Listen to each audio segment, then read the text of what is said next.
one of the things I learned a number of years ago is that every organization, the employees are sharing salaries. There's always a hidden spreadsheet. Every single organization has this.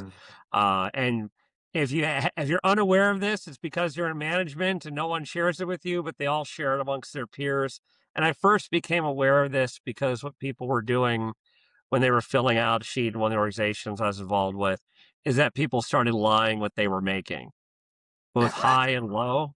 And I got confronted by these folks saying, "Hey, are you aware that so-and-so making this?" Like they're lying. Actually, if you're now seeing the sheet you're putting in front of me, you guys have no idea you're basing this upon trust. Highly comp people were playing down their salaries on the comps. But I think as an organization, I mean, you can't prevent that. I've been executive in organizations with thousands of people, and they share that stuff. You can't prevent it. So you have to understand how you manage your information, how you do the sharing. And the challenge with the AI is the AI has made some of those things which you thought were deeply hidden, they can now be divined. And there is a business side of this also. And on the same lines, there's discussion now that for all of these healthcare companies and med tech companies, and I have a med tech company, but the challenge is this notion of PHI. And then, okay, we're going to anonymize the patients. We're going to keep that hidden. And what's happened is that with AI, you can no longer effectively anonymize the patient data or biometrics. You can't Mhm. anymore. And this is starting to work as a big regulatory challenge because so much of that research was based upon anonymized patient data. AIs can readily go from that patient data and then go and tell you who those patients are. And this is something where we have challenges where things we thought were just, they were secrets because it was too much of a lift to get there. And now the AI helps you get there. And yeah, heck, we just saw this in the past week, the news on the new quantum safe keys, because all the old RSA keys are useless with quantum computing because they can crack them in a matter of hours versus many months of traditional computing. So you have to, humans now have the same advantage with a lot of this stuff that's kept above their pay grade in an organization. Yeah. Yeah. We've covered some great stuff, guys.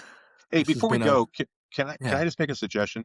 Oh, I'm please. just throwing this out there. I haven't even talked to anybody about this first. Maybe if we can, end podcasts on either recommendations of things that we're reading or seeing or Yes, something like this. yes. I just have one right now. If anybody Yeah. has not read it, it's about 9 years old, but it's actually more appropriate than ever. Is David Sachs' book called The Revenge of Analog. David Sachs is a Wall Street Journal Oh, Yep. reporter. He also wrote a great book on why Jewish delis matter and why we should try to revive them. But in the book, Revenge of Analog, he talks about that the perfect world for him is one where digital processes and analog processes complement each other Yes. and work together, and why we need analog processes in our world. It is an amazing book. It's more important than ever. It's a quick read. David Sachs, SAX, The mhm. Revenge of Analog. Highly recommend it. It's perfect for anybody who wants a great read on why the analog world still matters. I think, Um, Jesse, that's perfect. Like basically, like the can't let it go kind of thing. The new reads, new whatnot. Uh, One of the things I'll close out this one on. We talked about obfuscating things and hiding it.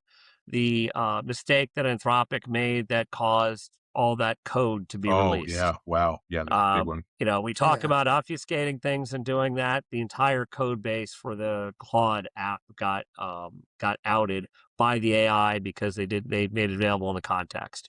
So you know, I think it's great for the Ed podcast on that. I mean, be it new books, the news of the week things, even highs and lows. But I think it's a good way to conclude, Jesse. Good idea. And Might be a if nice segment to anyone add.